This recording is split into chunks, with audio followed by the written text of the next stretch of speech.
Welcome to the My Focus Inspire Me podcast. I have Susan Rochester here with me today, and so welcome, Susan. Thanks, Leonie. Nice to be here. I'm so excited to have you with us today, and we'll be talking a little bit about yourself and your business. And so just so we start, I just want to introduce how do I know Susan. I met Susan in 2014, 6 years ago, at an expo called Reinvent Your Career Expo. And she was actually doing a workshop on LinkedIn. So I really was inspired by her workshop. And and we stayed in contact since then, 2014. Now, about a year after that, in about 2015, I was running my first LinkedIn workshop. And so I asked Susan, is it okay if I share her story? Because she has a wonderful story about how she met somebody through LinkedIn. So she was very happy to share her story, allow me to share the story, and very grateful, not only share her story, but she gave the statistics that the workshop she delivered in terms of some of the facts. She was happy for me to use the facts as well. So I was really happy to know Susan. So in terms of her background, she is a founder and managing director of a company called Balance at Work, and she's been at this business for 14 years. She's also an accredited specialist consultant and coach of the Harrison Assessments. And she's also a co-author of 4 ebooks. And one of the books is called It's Not Just a Job, It's Your Career. So welcome, Susan. Thank you. Happy to see you. And so the first question I have for you is, tell us about your career journey and how you established your business. Thanks, Leonie. Well, it's been quite a long career journey. So since I left school in 1976, so there's been a long career there. But I'm not going to go through all that. I thought what I could focus on is a couple of pivot points, because if I take myself, when I left school, I was good at biology. I went into university and did a science degree. And there is a tendency for us to think, well, that's your career laid out in front of you. And I did a science degree. I was working as a research scientist, and we were lucky enough to go and work in Sweden for a couple of years. So we're talking in the mid-80s. I was about 25. And I was in a lab, and the lady I was working next to in the lab turned 40. So of course, she seemed so old to me at 25. But I thought, I do not want to still be doing this when I'm 40. So that was a real realization to me that I wasn't actually cut out to be a scientist, even though I love the analytical side of it. The whole career path was not what I was looking for in life. So when we came back to Australia, I then moved through a range of different roles, and they all, moved me in a completely different direction, so that I ended up doing a master's in HR. And I went from being an employee to being a consultant at quite a critical point in my career. In 1 week, I managed to resign from a job working in HR. I submitted my final master's assessment, and I also went into the city to surf and fell over and broke my shoulder. So when I'd resigned, I thought, oh, well, it'll be easy for me to get HR contracting type roles, but I couldn't actually pick up the telephone or drive a car or type for quite a while. So that led me to more reflection on what I really wanted, and eventually into meeting my erstwhile business partner and co-founder of Balance at Work, who I met through a client as I was getting my consulting business up and running. So yeah, that's the journey in a nutshell, really. Thank you, Susan. And so it was really interesting that you said that it's when you were reflecting that made you spending that time to reflect on your career, that taking some steps back to think, stop, reflect, and then you're taking a number of steps forward. So, which leads you to where you are today, so in terms of establishing your business. So can you tell us a little bit more about Balance at Work? Yeah, sure. Balance at Work was initially established to help small businesses with their people management. So when we started back in 2006, it was obvious that while businesses were good at focusing on the financial aspects of running a business, the marketing and sales, when you're in a small business and your head's in that day-to-day stuff, there's not often the opportunity to step back and go, well, how are we managing our people? And generally, we're not trained in that. Even if we have done some management training, there's not a large amount of that dedicated to managing people unless you're focused on HR. So the point of our business really, when we started, was making that easier for people to be able to see that to get the results that they wanted, that they needed to bring their staff along with them. So we were doing business coaching, we were providing policies and procedures that to help small businesses with that.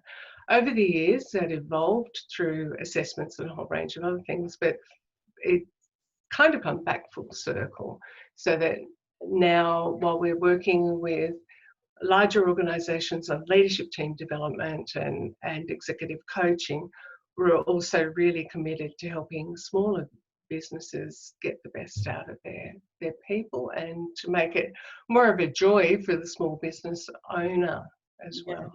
Yes. I was looking at your website, and ultimately it's about finding joy at work. And so, which leads me to the next question, which is, what brings you joy in your What brings me joy in my career? If I, everything's 2020 hindsight, isn't it? Although I think we're not going to be so happy to use 2020 in the future. This year's been such an upheaval. I think it is about seeing people succeed and seeing them progress and develop and do more of what gives them joy. That's what if I see someone make a small amount of progress, or get that aha moment about how what they've been doing has had an impact on them, on others, and ultimately on their career, then they're the points that give me a lot of joy.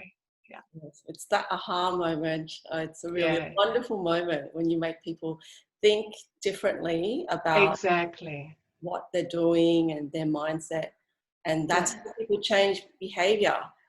So certainly that aha moment, I can certainly relate to that. So now this is a question around to really explore yourself and your business.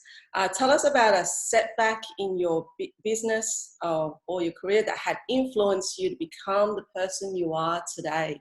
Yeah, my goodness. Lots. I think it's very easy, actually, and I've been guilty of this as well. You meet someone and they appear to be doing well, and we assume that everything's run smoothly for them. And that's not the case for any of us, let's face it.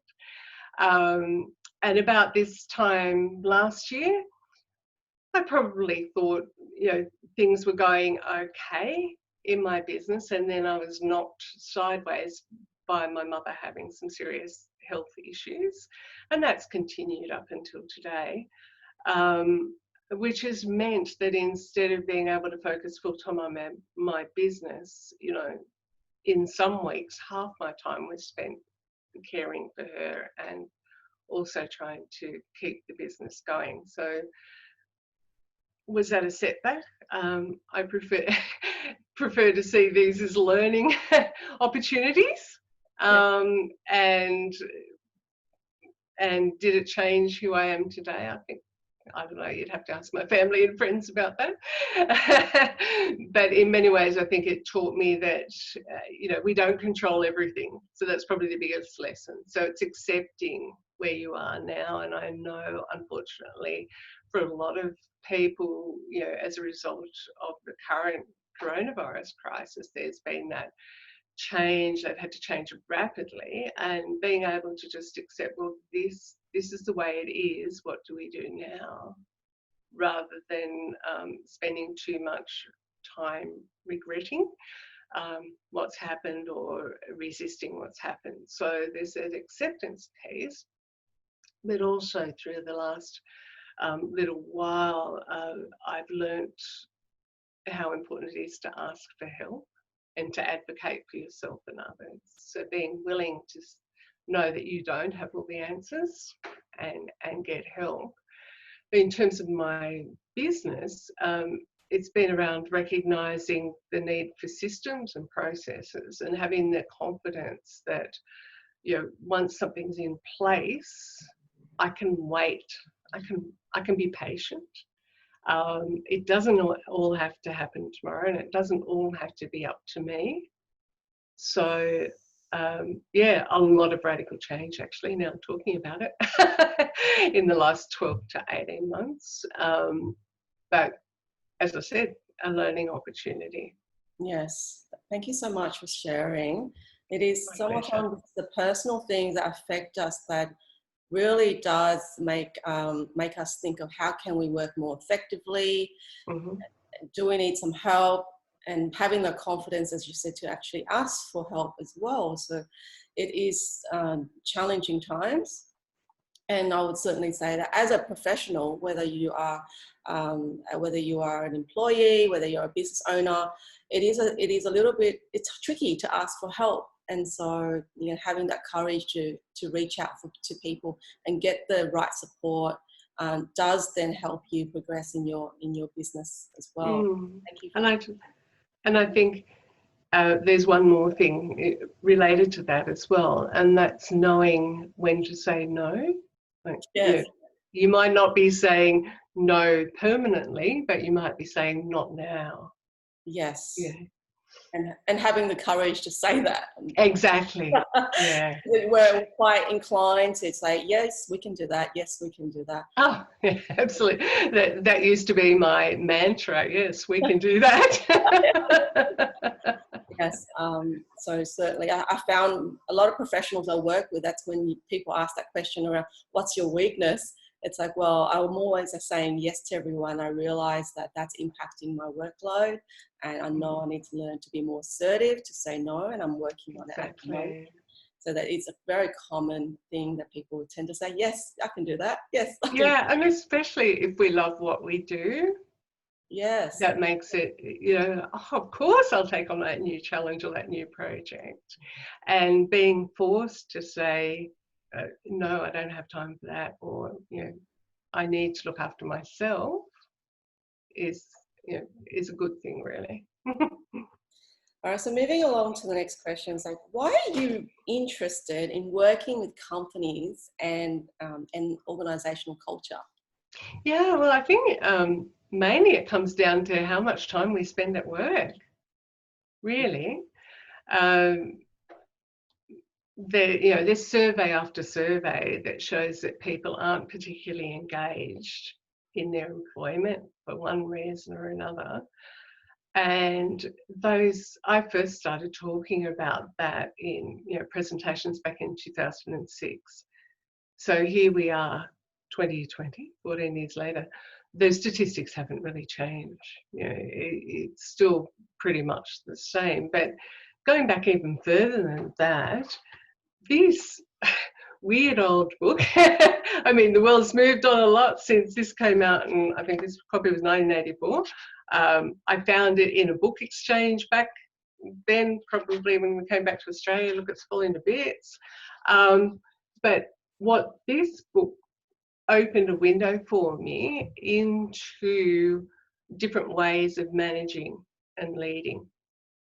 So before I even had any interest in HR, that book, and that's why I've kept it this long, is it kind of turned me on to the whole idea of a business's success, how it's viewed by its customers, so many measures of success apart from financial come back to the people and how the people are treated in that business. So, yeah, that's why. In terms of what's happening now, Susan, what do you think is the challenge that companies are facing in terms of culture? Yeah, there's a couple of aspects to that, I guess, in terms of our current situation. I think in many ways it's accelerated trends that were already happening. And so what we see now is that the workforce is more educated than ever before. And through being more educated, having access to information from anywhere in the world, how things are done in any organisation anywhere in the world, I think people are expecting to have more autonomy, more control over the work that they do, and more flexibility. So the whole coronavirus thing has accelerated that because in many cases, and not all organisations have been able to allow their employees to work from home. That's not suitable to all work, although we talk about it quite a lot. But it has meant that employees have had to step up in whatever role they're doing and take responsibility, and to be more autonomous and to be flexible in how they do things. And I think there's a realisation among employees, at least, that that's what they want. There's more of this.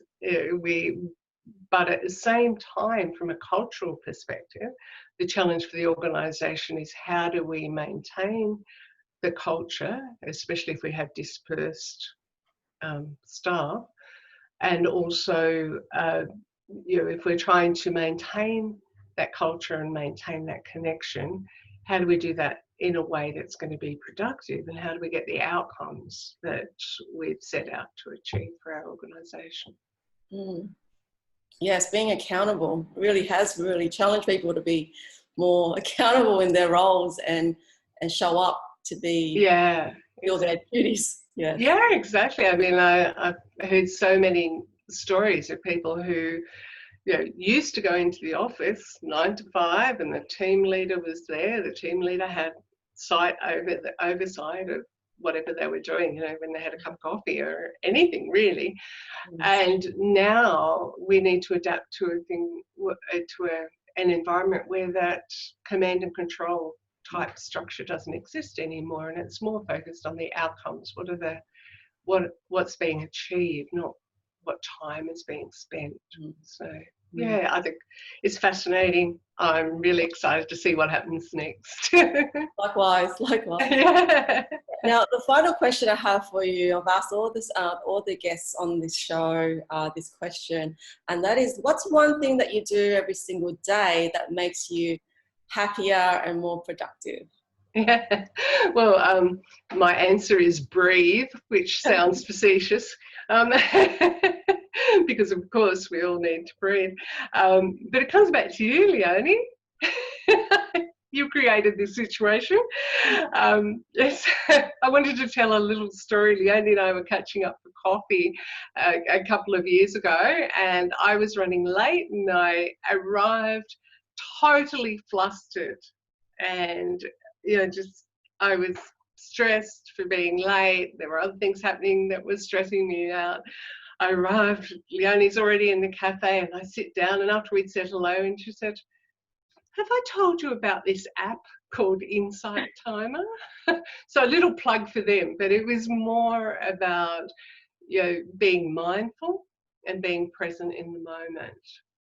And so ever since we've had that conversation, I at least once a day, I'd like to think I'm doing it all day, but even if it's having some deep breaths when I'm stopped at traffic lights, it's to remind me to be here and not in my head all the time, which is always too easy. So thanks, Leonie. Thank you, Susan. So you've been using the app for a few years now? Yeah.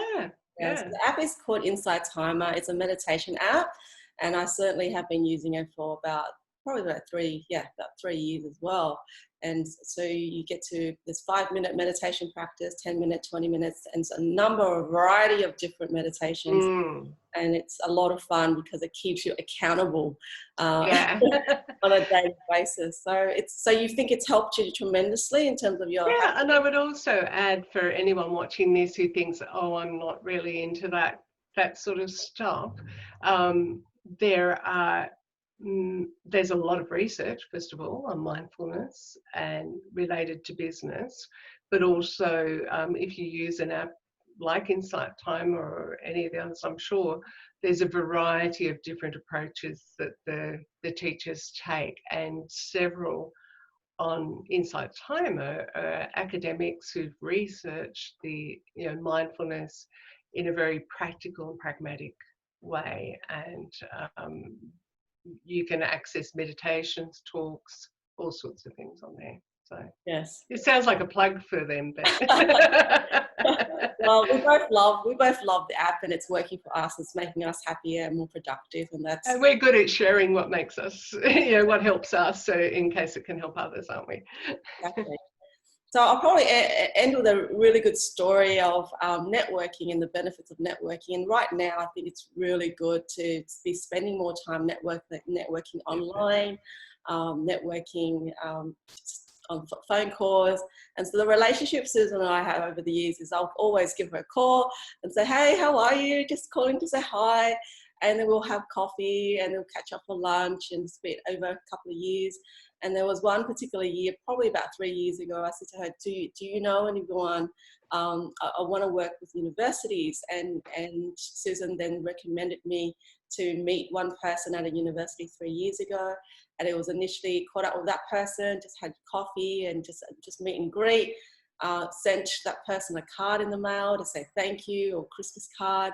Next minute, you know, I get a phone call saying, would you like to join us in the team and work once a week? And I've been working in that university for about 3 years now. So the power of networking is amazing. You never know. So thank you so much, Susan, for introducing me to that person, and I've thoroughly absolute pleasure. Enjoy that role. So thank you. It's been wonderful to interview you and to get to know you more, and particularly where you started to where you are now. And let's stay in touch. And is there anything else you wanted to say before we go? No, just thank you, Leonie. It's been a lot more fun than I thought it would be. All right. Well, so stay tuned, everyone. I'll have some more guests on the show, and I look forward to providing you with more amazing speakers like Susan to be part of the show. See you, Susan. Thanks. Bye.